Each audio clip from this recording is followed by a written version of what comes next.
Well, we're seeing a huge influx of reaction today because October 1st is Ambazonia's self-declared Independence Day. We're seeing much more traction online than normal, and that says a lot because we normally see quite a bit. Now, Northwest and Southwest Cameroon declared independence last year in 2017, but say that they will keep fighting until their independence is actually recognized by the Cameroonian government. October 1st is also the day that Anglophone Cameroon declared independence from Britain in 1961, but they say they never got full independence. Now, on Sunday, the government imposed a 2-day curfew on the English-speaking region.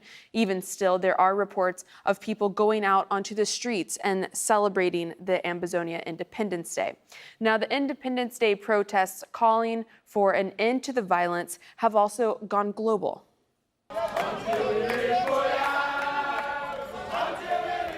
Earlier in London, Cameroonian protesters took to Downing Street calling for an end to what they called genocide. We spoke to many of you online about why October 1st is so important to you. Some asked us not to share their names and location.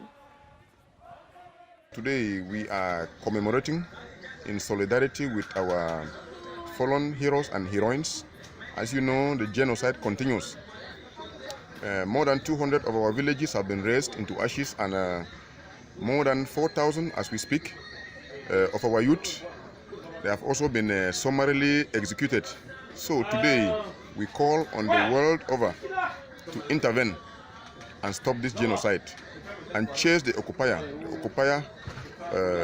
Paul Biya and his government out of Ambazonia.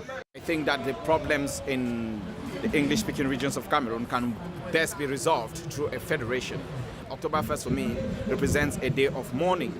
It is a day, not a day, there's nothing to celebrate on this day because over time, many English-speaking Cameroonians have lost their lives on this day.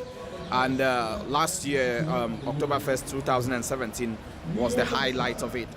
Many people were killed, and I think that is the moment that the battle line was drawn that has thrown my precious country into serious conflict. Happy Independence Day to all Southern Cameroonians.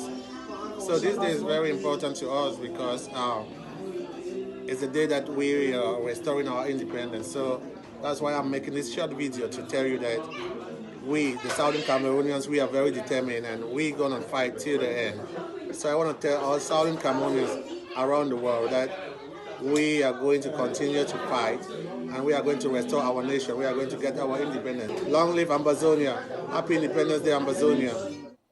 The president of Cameroon says a firm hand and dialogue are needed to end the violence in its English-speaking regions. Paul Biya has been president for 36 years and is seeking re-election next week. At a rally, he told supporters that Cameroon has, quote, overcome the worst of this conflict. His security forces are accused of cracking down on English speakers who are demanding an independent state. They complain of being overlooked by the French-speaking government. We still have to restore peace in the southwest and northwest regions, which have been bruised by the abuses of the secessionists, by giving both regions all the satisfaction they are entitled to expect by protecting them against the excesses of their so-called liberators. Now, the international community has condemned the ongoing violence on both sides in Cameroon's English-speaking region. Amnesty International's Deputy Regional Director for West and Central Africa says the situation in the Anglophone regions of Cameroon is becoming increasingly desperate, with no one spared from the violence, which is spiraling out of control. Now, if you are in southern Cameroon, we want to hear from you. I have a tweet at Leah Harding AJE asking you what Independence Day means to you. We've had some great responses so far. Most people saying it's simply our day of freedom. If you're not on Twitter, you can get in touch with us through our encrypted messenger or with our hashtag AJNewsGrid.